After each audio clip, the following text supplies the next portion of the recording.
জাতীয় সংসদ নির্বাচনে ২২২টি আসনে জয় পেতে পারে বিএনপি। অন্যদিকে জামায়াত ইসলামী নেতৃত্বাধীন জোট পেতে পারে ৫৫টি আসন। নির্বাচনকে কেন্দ্র করে নিউজ 24 এর জরিপ বলছে ১৮ আসনে জয় পেতে পারে স্বতন্ত্র প্রার্থীরা। জরিপের তথ্য অনুযায়ী প্রধানমন্ত্রী পদে এগিয়ে রয়েছেন বিএনপি চেয়ারম্যান তারেক রহমান।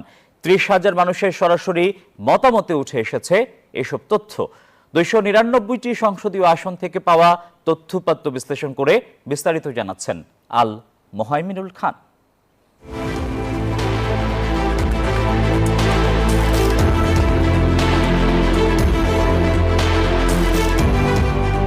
রাজনীতি রাজনীতি, যার সমীকরণ বদলায় ক্ষণে ক্ষণে, উত্থান কিংবা পতন, সব প্রশ্ন উত্তর থাকে জনমনে। কোন দল সরকার গঠন করবে, কে হবেন প্রধানমন্ত্রী, এ নিয়ে নানা মহলে আছে আলোচনা সমালোচনা, আছে চুলচেরা বিশ্লেষণও। অবস্থা আর দৃষ্টিভঙ্গির উপর ভিত্তি করে হয়তো বদলে যায় অনেক কিছু। নিউজ 24 এর নিজস্ব জরিপ বলছে বড় ব্যবধানে বিজয় নিয়ে সরকার গঠন করবে বিএনপি। জরিপ অনুযায়ী বাংলাদেশ জাতীয়তাবাদী দল একাই পেতে পারে ২২২টি আসন। জামাত জোট জয় পেতে পারে ৫৫টি আসনে। জাতীয় পার্টি আর ইসলামী আন্দোলন বাংলাদেশ আসন পাবে ২টি করে। তবে স্বতন্ত্র প্রার্থীরা পাবেন ১৮টি আসন। আর স্থগিত রয়েছে শেরপুর ৩ আসনের নির্বাচন। কয়েক মাস ধরে আসন ভিত্তিক জরিপ চালায় নিউজ 24। দৈব চয়ন ও মতামতের ভিত্তিতে ২টি জরিপ করা হয়। সারা দেশের সকল আসনের বিভিন্ন পেশা ও বয়সের ৩০,০০০ ভোটারের কাছ থেকে নেওয়া তথ্যগুলো চুলচেরা বিশ্লেষণ করে বৈজ্ঞানিক পদ্ধতিতে চূড়ান্ত করা হয় ফলাফল। জানতে চাওয়া হয় কোন আসনে কোন দল হবে বিজয়ী, কে থাকবে নিকটতম প্রতিদ্বন্দ্বী।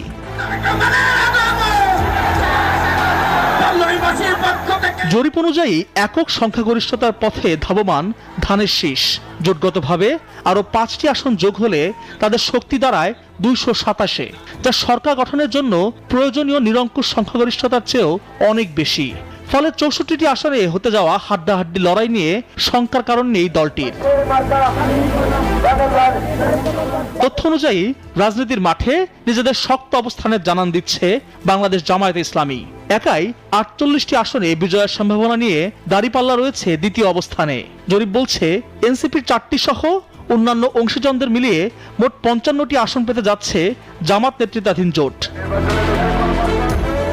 সংসদ নির্বাচনে জনগণের পছন্দের প্রধানমন্ত্রী কে? নিউজ 24 এর জরিপে সারা দেশ থেকে অংশ নেওয়াদের ৬১.৭৪% মানুষ আগামী দিনের প্রধানমন্ত্রী হিসেবে দেখতে চান বিএনপির চেয়ারম্যান তারেক রহমানকে। জরিপ বিশ্লেষণে এটা স্পষ্ট যে দেশের ভোটাররা একটি বড় পরিবর্তনের প্রত্যাশা করছেন।